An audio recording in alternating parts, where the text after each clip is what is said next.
Bonjour à tous et bienvenue sur la chaîne de Nanto le Gobelin Noob. Aujourd'hui, on se retrouve pour notre fascicule numéro 65 avec... Alors, on va démarrer la découverte de la figurine de la semaine. Alors, c'est pas véritablement une figurine, vous en doutez, vu que c'est un décor. Alors, ça se voit évidemment on le sait que c'est un décor, mais c'est surtout que si vous regardez bien, vous le voyez quand même à l'épaisseur de la grappe et au plastique qui est utilisé, qui est, je pense, pas exactement le même. Je pense qu'il est légèrement plus solide. Depuis toujours, je me dis ça, mais c'est vraiment... je trouve que c'est très très flagrant parfois. Et là en particulier. Donc on a une jolie idole gardienne avec un joli piédestal comme ça, assez sympa. Toujours bien gravé, ça c'est vraiment une constante. On est sur une figurine qui a 4 ans maintenant et qui est vraiment top parce qu'on a donc une partie très pierre, une partie très ouvragée avec ce piédestal là, et après on a une troisième partie avec la statue en elle-même. On aura du sous-assemblage, on verra ça au moment de l'assemblage de notre figurine. On passe évidemment à la découverte du fascicule. Notre fascicule aujourd'hui, il reprend comme toujours nos différentes parties de la collection et on débute avec un récit un petit peu, l'écho de la fatalité. C'est le récit de bataille entre les fourbes Skaven et les Sylvanettes Vengeurs, dont la juste fureur ne connaît aucune limite. Et on découvre un petit peu pourquoi et comment est-ce qu'ils se sont frités entre eux. Et c'est plutôt sympa encore une fois parce qu'on découvre encore les animosités qu'on peut avoir de faction contre faction. Et puis surtout, moi ce que je remarque, c'est encore une fois la qualité des photos et donc des dioramas, des mises en situation. Et regardez-moi ça, les figurines, mais le travail de fou qu'il y a sur toutes ces figurines, sur ces décors. Moi c'est ça qui me fait le plus halluciner. Au-delà bien évidemment du récit, il est rare que les flammes de la guerre brûlent plus fort que lorsqu'une faction en lèse une autre. L'un de ces conflits opposa donc les fourbes Skaven aux Sylvanettes Vengeurs, dont la juste fureur ne connaît aucune limite. Avec une bonne grosse opposition entre Dame des Sarments, entre la Dame des Sarments, demi-déesse à part entière. La Dame des Sarments est la fille d'Alariel. Cette guerrière redoutable est morte et revenue à la vie plusieurs fois au service de la Reine éternelle. Alors qu'en face, on a le prophète gris Skritat. Ça me dit quelque chose, Skritat presque. Skritat est donc un chef ambitieux, désireux de prouver sa valeur à ses rivaux. Il a attaqué les Sylvanettes et volé leurs précieuses graines à Zam lors d'un raid audacieux. Et là, regardez-moi ça, cette figurine, comme elle est extraordinaire avec la cloche là, avec ses servants derrière qui sont hyper balèzes pour des Skaven. Enfin, c'est magique.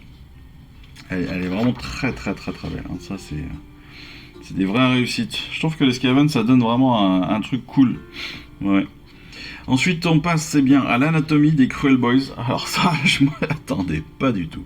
Ouais, on explique un petit peu, on essaie de comprendre un petit peu de quoi est-ce qu'ils sont faits. L'ennemi Orruk est à la fois brutal et rusé, mais les Cruel Boys sont toujours fourbes. Moi, Herman Splott, j'ai consacré les dernières années de ma vie à l'étude de ces brutes immondes qui nous assaillent, voyageant loin pour glaner la sagesse des anciens dans leurs fragments que j'ai pu trouver. Parmi les Oryx rencontrés, les Cruel Boys comptent parmi les plus curieux. Bien qu'ils soient eux aussi soumis aux désirs les plus vils, leurs manigances trahissent une certaine ruse immonde. Sympa, non?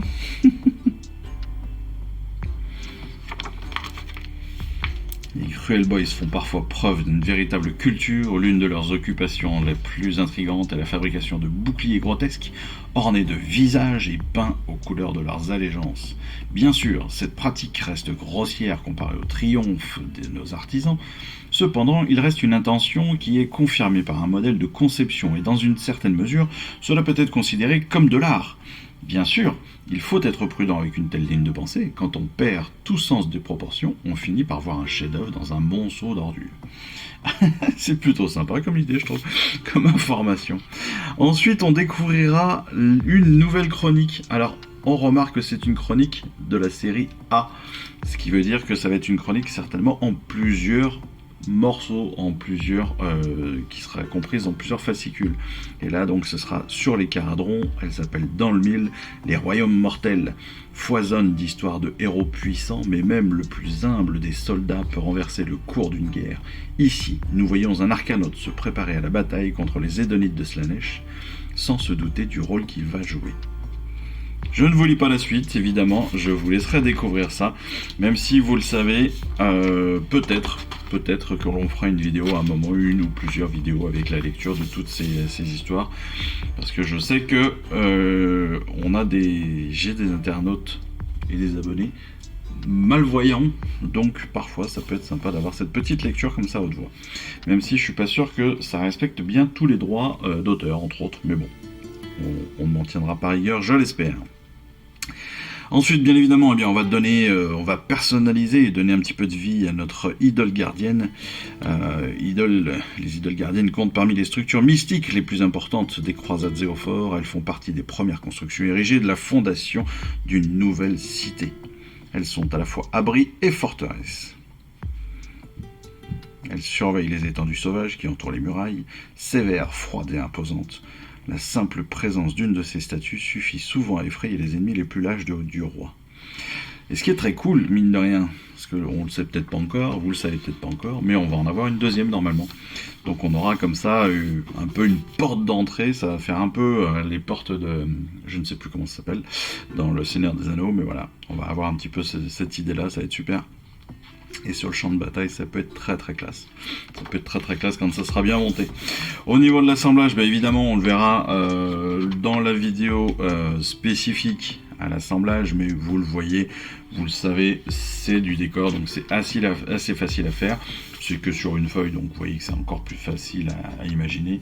Et en plus, donc ce que je disais, on aura un petit sous-assemblage entre le mur d'un côté et le piédestal et la statue de l'autre, parce que techniquement on n'est pas exactement sur les mêmes couleurs.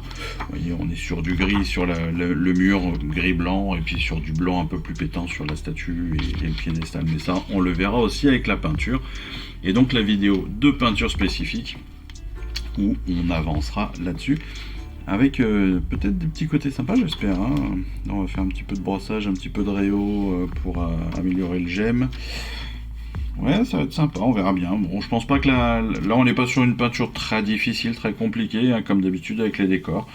D'autant plus que là, on est vraiment sur un truc, voilà, c'est quasiment uni, hein. Il y a 3 couleurs, hein, mis à part quelques petites touches de bleu pour les gemmes. Mais sinon, c'est principalement du rétributeur. C'est même pas du Remnord d'ailleurs, là. Je crois qu'ils ont mis tout en rétributeur. En rétributeur pour que ça claque bien. Donc du rétributeur, du white et du gris, du gris ou même pas d'ailleurs. Non, du Raceborn. Ouais, donc ça dépendra après derrière avec l'ombrage que l'on choisira, tout simplement. Voilà. On passe enfin, évidemment, à la partie de règles. La partie de règles, et là aussi, on aura une vidéo spécifique, bien évidemment, parce que, entre autres, eh bien, on a de nouvelles tactiques à apprendre, comprendre l'adversaire, lancer les sorts, les tactiques de base, encore une fois, comment tirer et tout, etc., etc. Donc pas mal d'idées pour améliorer notre jeu. Et puis on passera aussi au plan de bataille, à la découverte du plan de bataille pour Flammes et Fureurs, qui s'appellera cette semaine Tout Rasé. Tout Rasé, qui prend encore les 4 décors.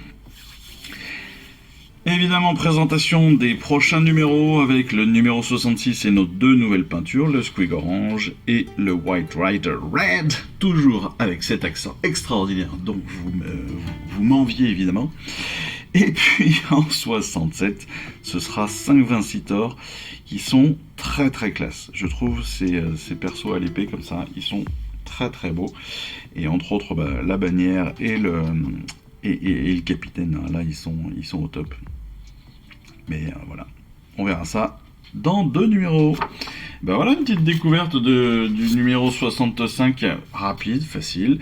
Et puis moi il me reste plus qu'à vous souhaiter une excellente fin de journée, une excellente fin de semaine, et puis on se retrouve très rapidement pour l'assemblage de notre figurine.